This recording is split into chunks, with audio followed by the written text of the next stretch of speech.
सावन के दूसरे सोमवार के दिन जरूर पढ़े ये कथा, शीघ्र विवाह के योग बनेंगे।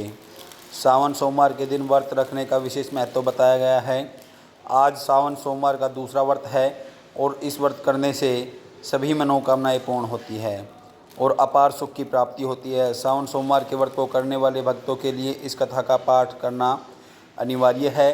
ऐसी मान्यता है कि सावन सोमवार के व्रत में कथा का पाठ किए बिना व्रत का पूर्ण फल नहीं मिलता। राधे राधे दोस्तों, मैं पुनीत कौशिक स्वागत करता हूं आपका मेरे YouTube चैनल ज्योतिष ज्ञान केंद्र में।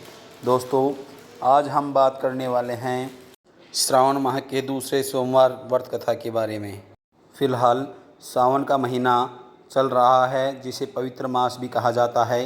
22 जुलाई को सावन माह का पहला सोमवार का व्रत रखा गया था। सोमवार का व्रत सावन खास महत्व रखता है। सावन सोमवार व्रत में भगवान भोलेनाथ और माता पार्वती की विशेष पूजा की जाती है। महिलाएं अपने परिवार की सुख समृद्धि की कामना के लिए सावन सोमवार का व्रत करती हैं, जबकि अविवाहित युवतियां भोलेनाथ की विशेष पूजा करती हैं, जिससे वे एक अच्छा वर पा सकें। हिंदू धर्म में सावन महीने का बहुत ही महत्व है। यह महीना भगवान शिव को समर्पित है, क्योंकि यह मास उन्हें सबसे प्रिय है। यह महीना देवों के देव महादेव भगवान शिव को समर्पित है। धार्मिक मान्यता है कि इस महीने में शिव जी की पूजा करने का उनका आशीर्वाद उनको सभी को प्राप्त होता है। पुरुष और महिलाएं दोनों ही सावन सोमवार का व्रत रखकर भगवान शिव की पूजा करते हैं। सावन के 5 सोमवार इस माह में पड़ रहे हैं। हिंदू धर्म में उपवास का बहुत धार्मिक महत्व है। पुराणों के अनुसार हर देवता को समर्पित एक कथा है, जिसे पढ़े बिना उपवास का महत्व समाप्त हो जाता है। सोमवार भगवान शिव को समर्पित है, इसलिए सावन के दौरान उपवास करना महत्वपूर्ण है। ऐसा माना जाता है कि सावन में सोमवार व्रत में भगवान शिव की कथा पढ़ना और सुनना बहुत ही महत्वपूर्ण है, अन्यथा व्रत अधूरा रह जाता है। आज सावन सोमवार का दूसरा व्रत है और इस व्रत करने से सभी मनोकामनाएं पूर्ण होती है और अपार सुख की प्राप्ति होती है। सावन सोमवार के व्रत को करने वाले भक्तों के लिए इस कथा का पाठ करना अनिवार्य है।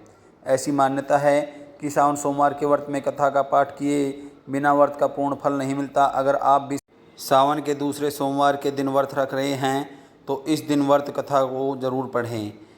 व्रत कथा इस प्रकार है। एक बार मृत्युलोक में महादेव जी पार्वती के साथ अमरावती नगर में आई।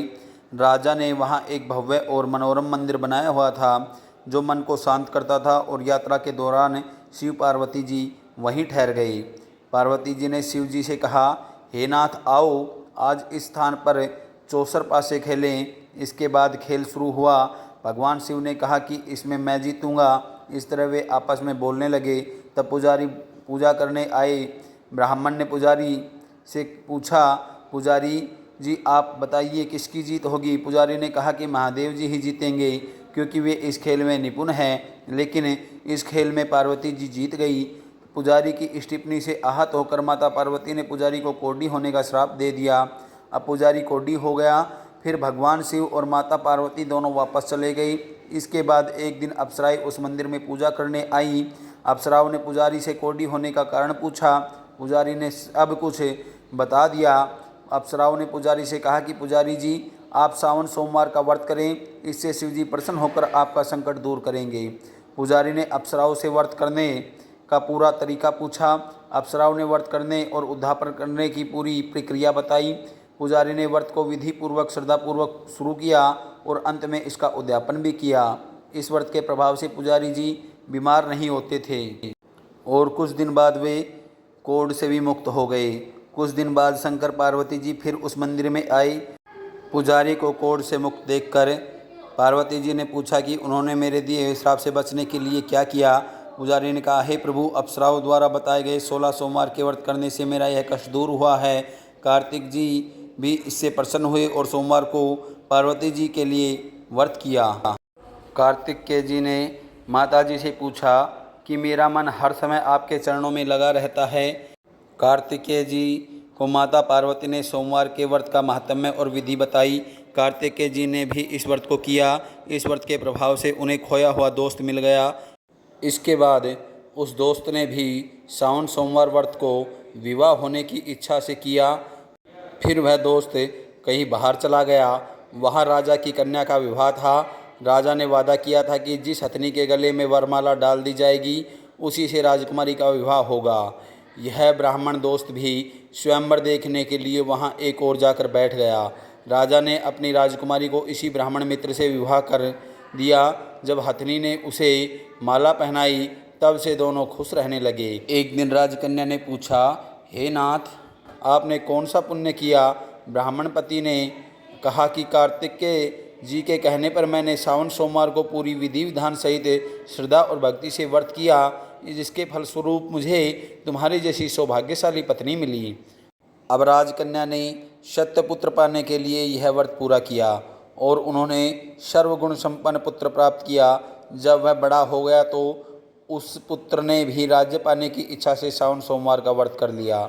राजा के देवलोक होने पर भी इसी ब्राह्मण पुत्र को राजगद्दी मिली। फिर भी वह इस व्रत को करता रहा।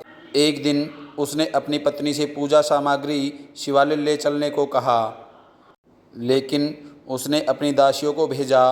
राजा ने पूजन पूरा होने के बाद आकाशवाणी से सुना कि अगर वह इस पत्नी को नहीं त्यागता है तो उसे राजपाट से हाथ धोना पड़ेगा, क्योंकि वह मेरी पूजा से विमुख हुई है। राजा ने ऐसा सुनकर अपनी पत्नी को त्याग दिया।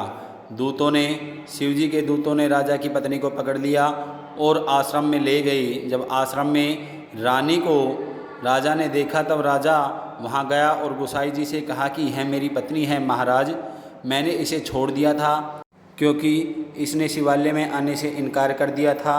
तब से यह इस दुख को भोग रही है, कृपया इसको क्षमा करें। शिवजी की कृपा से उसे हर साल सोमवार का व्रत करते हुए खुश रहने की आज्ञा मिली और अंत में दोनों को मोक्ष की प्राप्ति हुई।